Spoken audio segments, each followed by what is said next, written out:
네, 안녕하십니까. 정인태 신지식인 TV입니다. 저는 국립한국복지대학교 특임교수를 역임한 정인태입니다. 네, 김기천 대통령 예비후보 선관위 고소. 네, 이 주제로 좀 말씀을 드리겠습니다. 김기천 대통령 예비후보, 제가 오늘 통화를 했는데, 정말 정의로운 분이네요. 네, 그래서 선관위를 고소했다라는 것이죠. 네, 그래서 국민들이 좀 궁금해 하실 거예요. 왜 선관위를 고소했는가? 네, 그래서 이 내용에 대해서 한번 살펴보도록 하겠습니다. 네, 여론조사서 이름 언급 안 돼. 대선 예비후보, 네, 선관위 고소했다. 네. 그래서 예비후보 제도가 유명무실하다. 네, 이재명은 예비후보 등록도 안 했는데 이제 그 여론조사에 나오는 거죠. 네, 그런데 6천만 원 냈는데 단 한 차례도 언급을 안 한다라는 거예요.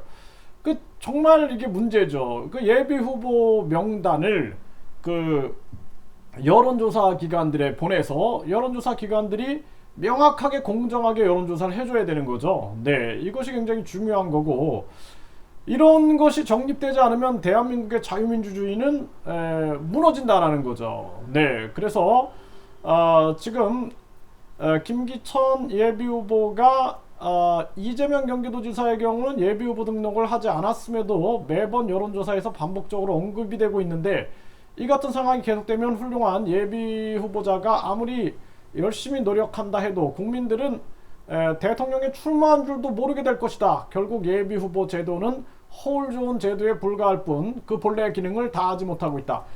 이거는 허경영 후보도 마찬가지죠. 네, 허경영 후보뿐만 아니라 지금 여론조사에 나오는 후보는 김동연 후보 하나예요. 김동연 후보. 예, 제3지대에서.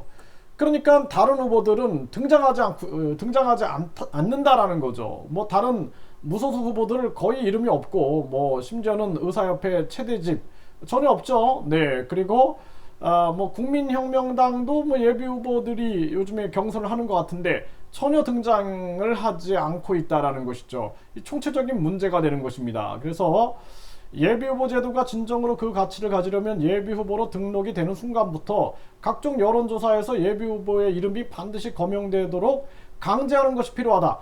이거 굉장히 중요한 거예요. 그래서 우리가 공직선거법을 개정해야 돼요. 그래서 이 언론 보도도 마찬가지예요. 언론 보도할 때 거대 양당 후보들만 보도하면 안 된다라는 거예요. 이 정확하게 시간을 배정해서 보도를 해야지, 아니면은 그거 자체가 불법 여론 공작이 될 수 있다라는 거죠. 네.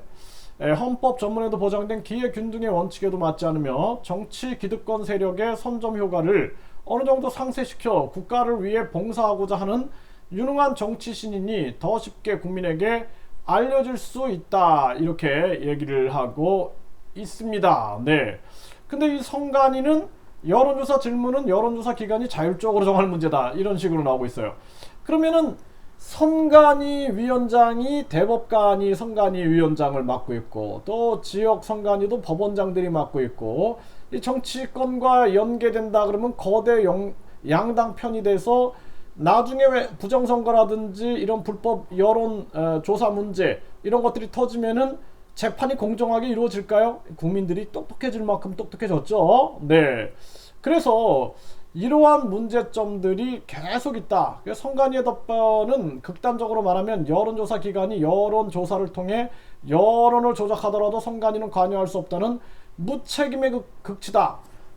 김기천 후보가 이제 의사 출신이다 보니까 굉장히 논리적이네요. 그렇죠? 네, 논리적입니다. 굉장히 논리적인 부분이고요. 선관위 답변을 볼까요? 네, 공정선거 실현에 관심을 가져주신데 감사드립니다. 네, 특정인을 선거 여론조사에 포함하거나 제외할지 여부는 그 사람의 정치적 비중과 행보, 국민적 관심 등을 종합해 고려하여 여론조사 기관이 자율적으로 결정할 사항이며, 본위원회가 선거 여론조사에 특정인을 포함하거나 제외하도록 강제할 수 있는 법적 근거나 권한이 없다. 피해가네요. 그러니까 선관위가 법률에 넣어라. 그리고 선관위가 법 개정에 나서야죠. 그리고 선관위가 분명하게 언론조사 기관에 예비후보 조사 명단을 보내갖고 이 후보들을 적극적으로 여론조사에 반영을 해라. 분명히 얘기를 해야 되는 거죠. 네, 그래서 이런 부분들이 뭐 자율성 침해다. 이게 방송도 마찬가지예요. TV 틀면은 계속 거대 양당만 나와요. 저는 요즘에 그래서 KBS, MBC, SBS 안 봅니다. 저는. 예? 가끔 보면은 그나마 공정하게 방송하는 게 뭐 저 YTN이나 MBN이나 뭐 JTBC라든지 그거 가끔 봐요. 가끔. 그리고 도리어 유튜브가 이게 언론혁명이 일어나는 거예요. 그래서 황교안 전 KBS 연수원장께서 뗏목 민주 언론이다. 창조 언론이다. 저는 진짜 그게 뗏목 혁명 언론이다라는 거예요. 유튜브가 혁명 언론이 될 수 있다라는 거예요. 그래서 저도 아주 유튜브 연대를 결성해서 100만 명만 구독자가 있는 모임이 된다 그러면은요, 100만이면은 거의 3%예요. 3천만 명이 투표에 참여하는데 3%면은 엄청난 파괴력을 가지고 있다라는 것입니다. 그렇기 때문에 반드시 그 일을 이루겠다 이렇게 생각을 하고 있고, 지금 김기천 후보가 이렇게 예비 후보 등록한 이러한 기사가 나오는데, 여기 보면은 예비 후보 등록을 했어요. 그래서 가정의학과 의사로서 현재는 의료기기 제조업체 닥터김을 경영하는 기업인이다. 그러니까 의사도 하고 기업도 한 거죠. 네, 그래서 이러한 모습이고, 240일간 대선 레이스 예비 후보 등록 첫날에 7명이 등록했다라는 거예요. 예비 후보 등록 첫날에 등록을 해야 되는 거예요, 사실. 그래서 의료기기 업체 닥터김의 김기천 대표도 예비 후보 서류를 제출했다, 이렇게 기사가 나오고 있네요. 네.